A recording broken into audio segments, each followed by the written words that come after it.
আপনার স্বপ্নটা কী করে সফল করবেন? আমরা প্রত্যেকে কিন্তু স্বপ্ন দেখতে ভালোবাসি। স্বপ্ন না দেখলে কিন্তু সেই স্বপ্নকে কোনোদিন সার্থক বা বাস্তবে রূপ দেওয়া যায় না। আর যে স্বপ্ন আপনি ঘুমিয়ে দেখেন, যেটা আমাদের অবচেতন মনে রাত্রিবেলা আসে ঘুমের পরে, সেই স্বপ্ন কিন্তু কোনোদিন সফল হয় না। এটা একটা সময় নষ্ট মাত্র। অর্থাৎ মনের একটা অদ্ভুত অনুভূতি, এর জন্যই আমরা স্বপ্ন দেখি। সত্যিকারের স্বপ্ন তো সেই স্বপ্নই যে স্বপ্ন আপনাকে রাতে শুতে দেবে না। যে স্বপ্ন পূরণের জন্য আপনি লক্ষ্য স্থির করে সেই পথে আপনার সমস্ত শক্তি দিয়ে, আপনার 100% ক্ষমতা দিয়ে সেই স্বপ্নটাকে সার্থক করার চেষ্টা করবেন, সেটাকেই বলে প্রকৃত স্বপ্ন। এই স্বপ্নকে সার্থক করতে আপনি কি করবেন? স্বপ্ন না দেখলে কিন্তু স্বপ্ন সার্থক করা যায় না। স্বপ্ন সার্থক করতে গেলে আপনাকে পরিশ্রম করতে হবে, আপনাকে পরিকল্পনা করতে হবে। আপনি স্বপ্নটা যে সার্থক করতে চলেছেন সেটা কোন পথে, তার পন্থাটা কী, আপনার লক্ষ্য কী। প্রথমে আপনার লক্ষ্যটাকে স্থির করতে হবে। স্থির করে যে স্বপ্নটা আপনি পূরণ করতে চলেছেন সেই স্বপ্নটার প্রতি আপনাকে আগ্রহ প্রকাশ করে সেই স্বপ্নটা সার্থক করতে কি কি করতে আপনাকে হবে তার একটা লিস্ট বা খসড়া আপনাকে তৈরি করতে হবে। পৃথিবীর যেসব বড় বড় লোক রয়েছে তারা তাদের স্বপ্নটা পূরণ করেছেন কিন্তু এইভাবে। কোনো পরিকল্পনা, কোনো বড় কাজ করতে গেলে তার আগে পরিকল্পনা করতে হয়, বিভিন্ন রকম হিসেব নিকেশ করতে হয়। সেই পথে গেলে কী কী বাধা আসতে পারে, সেই বাধাকে আপনি অতিক্রম করতে কী কী করতে পারেন, সেগুলো কিন্তু আপনাকে আগে থেকে একটা নোটবুকে লিখে রাখতে হবে। সেই মতো কিন্তু আপনাকে স্টেপ বাই স্টেপ এগোতে হবে। আপনি যদি মনে করেন যে একটা বড় বাড়ি করবেন কিংবা একটা গাড়ি কিনবেন, আপনি কিন্তু সেটা চাইলেই একদিনে করতে পারবেন না। আপনাকে সেটা করতে হলে আপনার লক্ষ্যটাকে স্থির করে সেই পথে একটু একটু করে আপনাকে এগোতে হবে, এবং সেটা নিরলস পরিশ্রমের মাধ্যমে। কোনো মানুষের থেকে টাকা ধার করে বা দেনা করে নয়, তাহলে কিন্তু সেই স্বপ্নটা আপনার সার্থক হলো না। যে স্বপ্ন আপনার মনের আকাঙ্ক্ষাকে পূরণ করবে, যে স্বপ্ন আপনার মনের ইচ্ছাকে পূরণ করবে, সেই স্বপ্ন কিন্তু কখনোই এত অনায়াসে আসে না। স্বপ্নটা পূরণ করতে হলে আপনাকে অবশ্যই পরিশ্রম করতে হবে এবং সঠিক পথে পরিশ্রম করতে হবে। আমি আজকে বলবো কয়েকটা টিপস। এই টিপসটা আপনি অবলম্বন করলে আপনার স্বপ্নগুলোকে খুব সহজেই পূরণ করতে পারবেন। চলুন এই টিপসগুলোকে কি জেনে নেওয়া যাক আজকের ভিডিওর মাধ্যমে। প্রথম টিপস, আপনাকে অলসতাকে পরিত্যাগ করতে হবে। আপনি যে স্বপ্ন দেখে যে স্বপ্নটাকে সার্থক করার জন্য আপনাকে নিরলস প্রচেষ্টা করতে হবে, পরিশ্রম করতে হবে। সঠিক পথে যেতে গেলে আপনাকে পরিশ্রম অবশ্যই করতে হবে, কারণ পরিশ্রমের কোনো বিকল্প নেই, কোনো শর্টকাট হয় না।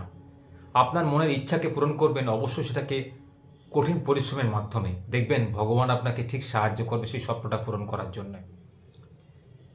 শাহরুখ খান তার হিন্দি সিনেমার ডায়লগে বলেছিলেন, अगर आप कोई चीज़ को अपने मन से चाहते हो तो पूरी कायनात उसे मिलाने में आपको कोशिश करता है, आपको मदद करता है।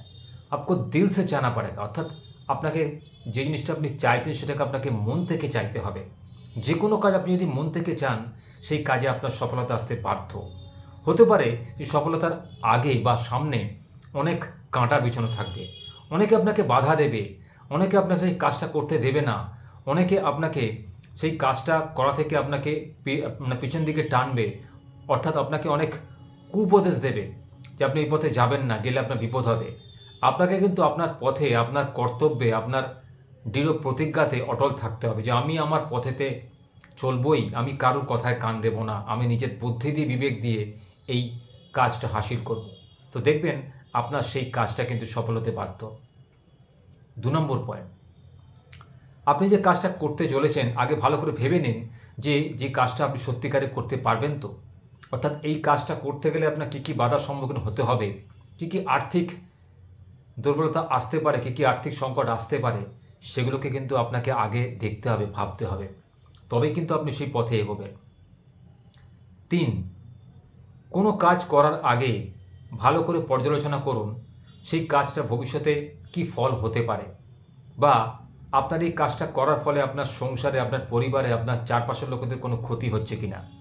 আপনি অপরের ক্ষতি করে নিশ্চয়ই চাইবেন না নিজের স্বপ্ন পূরণ করতে, বা নিজের সমস্তটুকুকে বিসর্জন দিয়ে কিন্তু চাইবেন না আপনার বর্তমানের স্বপ্ন পূরণ করতে, যাতে ভবিষ্যতে আপনাকে কাঁদতে হয়। এটা কিন্তু বিচার করুন, এটা কিন্তু ভাবুন। কারণ ভেবেচিন্তে কোনো কাজ না করলে সেই কাজে কিন্তু বিফলতা আসতে বাধ্য। আপনাকে কিন্তু পরবর্তীকালে কাঁদতে হতে পারে। 4 নম্বর পয়েন্ট, সবথেকে বড় বিষয় হলো, যে কাজটা আপনি করতে যাচ্ছেন বা যে স্বপ্নটা আপনি পূরণ করতে চাইছেন, সেই স্বপ্নটা পূরণ করতে গেলে আপনাকে কী ত্যাগ স্বীকার করতে হবে। দেখুন, কোনো বড় কাজ করতে গেলে, কোনো বড় কাজেতে নিজেকে সফলতা আনতে গেলে, জীবনে সফল হতে গেলে আপনাকে অনেক কিছু ত্যাগ স্বীকার করতে হবে। আমাদের পূর্বপুরুষেরা বা যেসব মহামনীষীরা জন্মগ্রহণ করেছিলেন ভারতবর্ষ, পৃথিবীর বিভিন্ন প্রান্তে, বিভিন্ন বৈজ্ঞানিক, দার্শনিক, সমাজ সংস্কারক, কবি, সাহিত্যিক, এরা কিন্তু অনেক ত্যাগ স্বীকার করেছিলেন জীবনে। অর্থাৎ দীর্ঘদিন ধরে তারা বাড়ির বাইরে ছিলেন, কিংবা কঠিন অধ্যবসায় করেছিলেন, কিংবা নিজের আত্মীয়স্বজনকে ভুলে জীবনে অনেক কিছু তারা হারিয়েছেন। এই হারানো সত্ত্বেও কিন্তু তারা জীবনে অনেক কিছু পেয়েছেন। এই পাওয়ার মাধ্যমে কিন্তু তারা যে ফলটা পেয়েছেন, তার জন্য কিন্তু তারা আজকে বিশ্ববন্দিত। আমরা সবাই তাদেরকে শ্রদ্ধা করি, পূজা করি, ভক্তি করি, প্রণাম করি। তাই আপনি এমন কোনো কাজ করবেন না যেই কাজ করতে গেলে আপনার নিজের মান সম্মান নষ্ট হয়। আপনি হয়তো আপনার স্বপ্ন পূরণ করার জন্যে হয়তো চুরি